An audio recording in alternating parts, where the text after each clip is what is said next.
La asunción al gobierno fue un hecho que marcó una bisagra en nuestra historia, ¿no? Y además un hecho políticamente muy esperanzador, porque toda la gente esperaba mucho de esa derrota del Frente Militar. Duró poco, la experiencia duró 3 años y el país, bueno, se perdió de anticipar por ahí la profundización del proceso democrático y su durabilidad. La mayor crítica que se le hace al peronismo en este sentido es que por ahí se minimizó la fuerza relativa del enemigo que estaba enfrente y además de las peleas internas que había en el peronismo, ¿no es cierto? ¿Ese fue el error? No, creo que hay un error de concepto que es el siguiente: no se derrotó a las Fuerzas Armadas se retiraron. No es que Perón, como un nuevo Fidel Castro, bajó de las Sierras Maestras y al frente de un ejército libertador de proletarios y descamisados iba a hacer la revolución social. Era la primera vez en 18 años que al peronismo se le permitía participar en elecciones más o menos libres y sin una censura o una proscripción como había ocurrido en años anteriores. Bueno, en esta estaba la de Perón, ¿no? Estaba la de Perón, efectivamente, pero al menos el peronismo tenía un candidato explícitamente peronista, como era el doctor Cámpora, y la fórmula Cámpora al gobierno, Perón al poder, sintetizaba muy bien que para la gente que lo iba a votar era claro que votaban por el peronismo y por Perón, no era un neoperonismo lavado. Entonces, de ese primer error, digamos, de considerar que ese triunfo popular masivo, que irrumpió con gran alegría en las calles de Buenos Aires, que nos permitió respirar un aire fresco, se iba a poder hacer una revolución socialista, digamos, al estilo clásico. No, un cambio social, diríamos, ¿no? El cambio social se dio, si recordamos que aún con todos los problemas que hubo, el doctor Cámpora tuvo a su lado en el momento de asumir a Dorticós, a Allende, que mencionaba recién, y también, para traer un dato sindical, el reparto de la torta, digamos, del ingreso nacional favoreció netamente a la clase trabajadora. Fue uno de los años en que la Argentina tuvo mayor ingreso per cápita. ¿No es cierto? Y que ese ingreso benefició directamente a los trabajadores y que de alguna manera, más allá de toda nuestra impaciencia, de nuestras ganas de transformar de fondo y de raíz, la falta de práctica democrática también. Nosotros veníamos de 18 años de proscripciones, nunca habíamos sabido lo que era una alternancia desgraciadamente tenemos que ir abreviando, porque nos quedan pocos minutos, era para charlarlo mucho tiempo. Daniel, las utopías en ese momento volaron hasta límites inimaginables. ¿Los jóvenes pecaron de candorosidad a apostar tan fuertemente al proyecto que encarnaba el peronismo? Yo no creo ni que hayan pecado de candor ni al apoyar el proyecto peronista ni haber apoyado otras alternativas de cambio.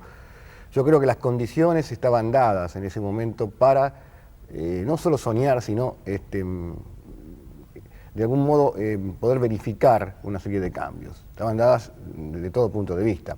Basta con señalar que en Vietnam los norteamericanos estaban perdiendo la guerra y que había una serie de elementos que demostraban que había un debilitamiento, ¿no?, del bloque hegemónico. Por lo tanto, creo que había una buena lectura de la realidad. Después de allí se derivaron una serie de errores que bueno, podemos hablar largamente y no es el momento, no tenemos ni tiempo para hacerlo. Pero yo no creo en esa visión de las utopías como sueños irrealizables. Yo creo que lo que había eran sueños realizables en ese momento y había condiciones para realizarlos. Los errores políticos determinaron que no se pudiera arribar a esas metas, pero eso es otra cuestión. Cacho, la eventual conjunción que en algún momento se trató de dar y que fue virtualmente deshecha en los hechos entre los sectores ortodoxos del peronismo y lo que representaban la juventud peronista.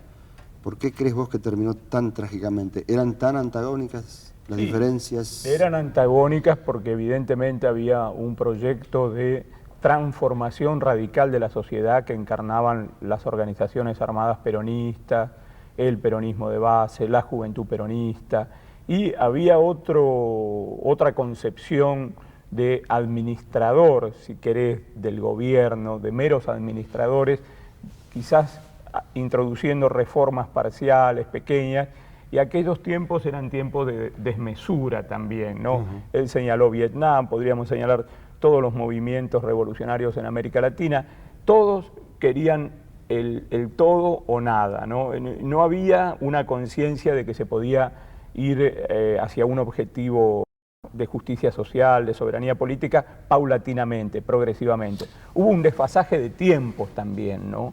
Y nosotros caímos en la soberbia. Claro, ustedes mencionan América Latina, pero y por recién mencionaste a Chile, Daniel, pero si yo mal no recuerdo era Chile y Argentina la que estaban en proceso democrático. Todos los demás países, desgraciadamente, Sí. seguían padeciendo dictaduras. Y bueno, Pero de y en distintos Chile signos, el ¿no? 11 de septiembre... En Perú, o sea, que eran distintos signos. Había ya un proceso de redistribucionismo generalizado, y todos esos movimientos, aunque fueran heterodoxos, apuntaban a otra cosa, ¿no? O sea, Daniel, brevemente.